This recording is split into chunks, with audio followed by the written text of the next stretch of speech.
Hello everyone and good evening. I'm Don Arleth and welcome to Flash News. We start off tonight with the epidemic situation in Poland. The first stage of easing restrictions has come into effect.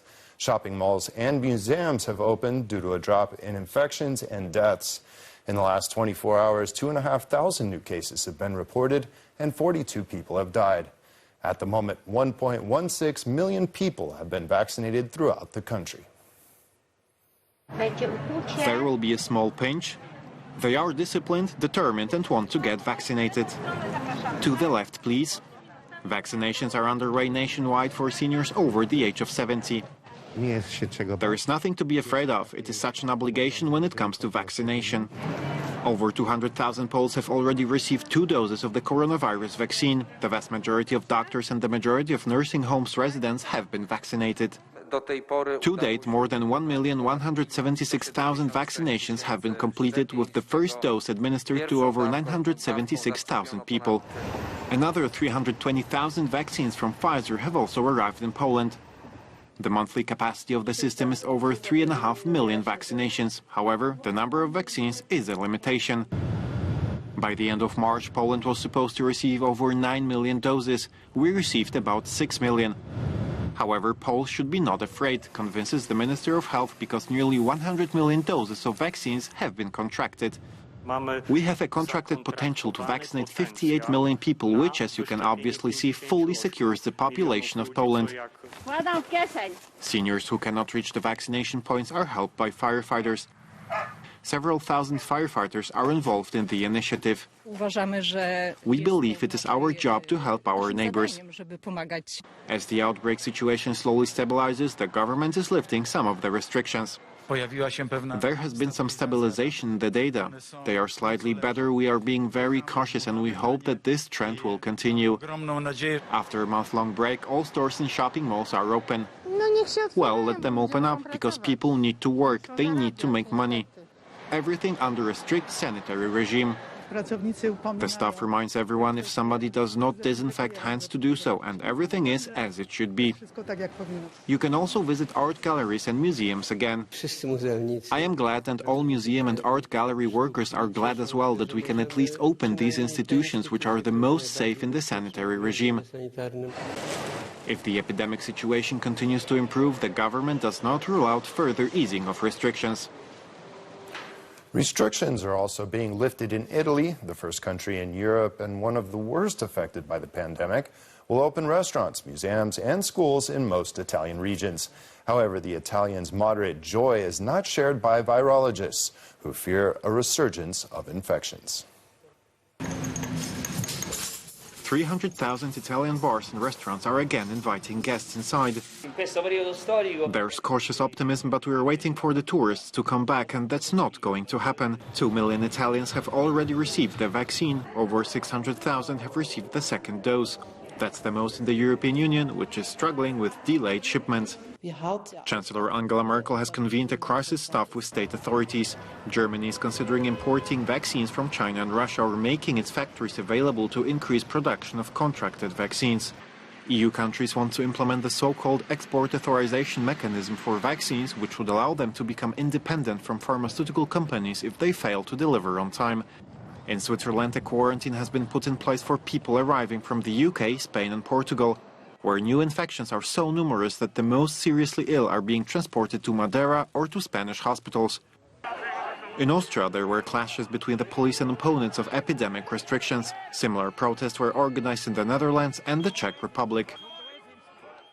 We return to last weekend's demonstrations in defense of Russian opposition leader Alexei Navalny, where tens of thousands of people took to the streets across Russia. As a result, almost 5,500 people were detained. Several dozen people, including Navalny's wife, Yulia, were either arrested or fined. Alexei Navalny's wife was arrested and charged with participating in an illegal assembly. She has to pay 20,000 rubles in fines. Russian independent commentators believe that the oppositionist may end up in the Gulag for several years. This is because the authorities demand him to serve a suspended sentence for defraudation issued 6 years ago. The request is supported by the General Prosecutor's Office. Tomorrow the case will be heard by the court. Navalny is waiting for the verdict in custody.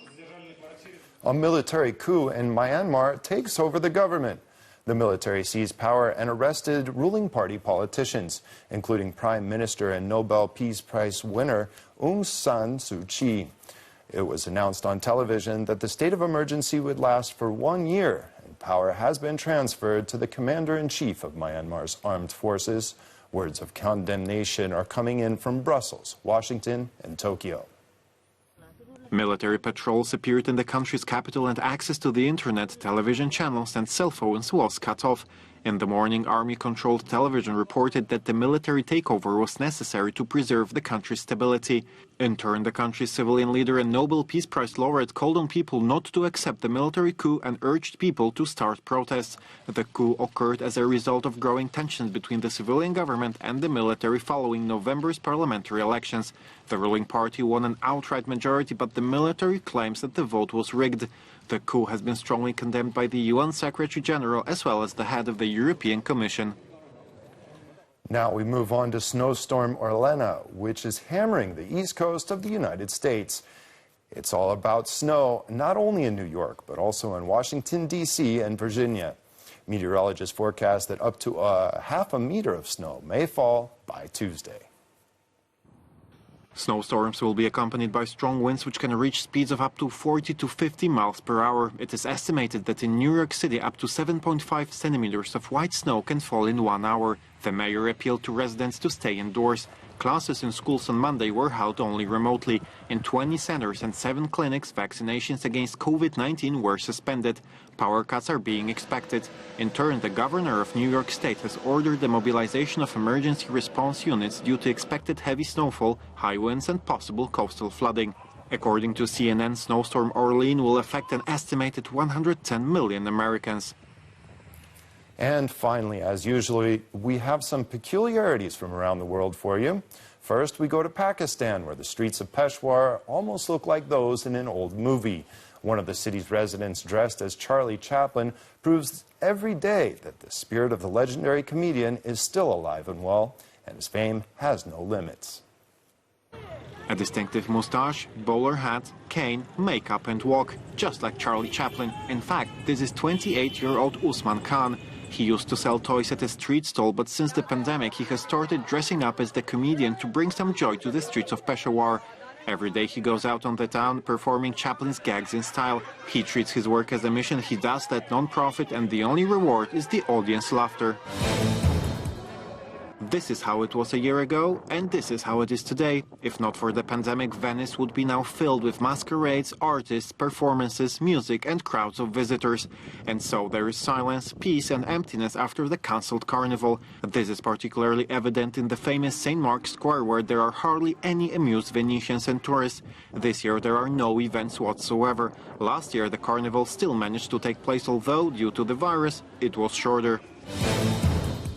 In Rome, you can feel a greater breath of optimism than on the Venetian canals. The capital agglomeration slowly comes back to life. After almost 90 days of break, the Vatican museums are open.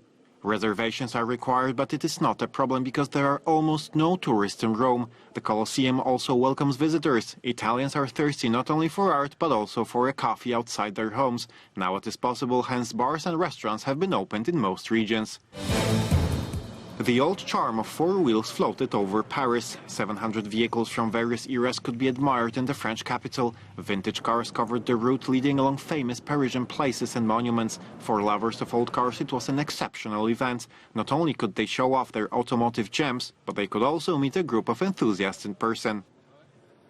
Well, at least that works during a pandemic. And with that, we conclude the program. Thank you as always for watching, and see you again next time. Good night.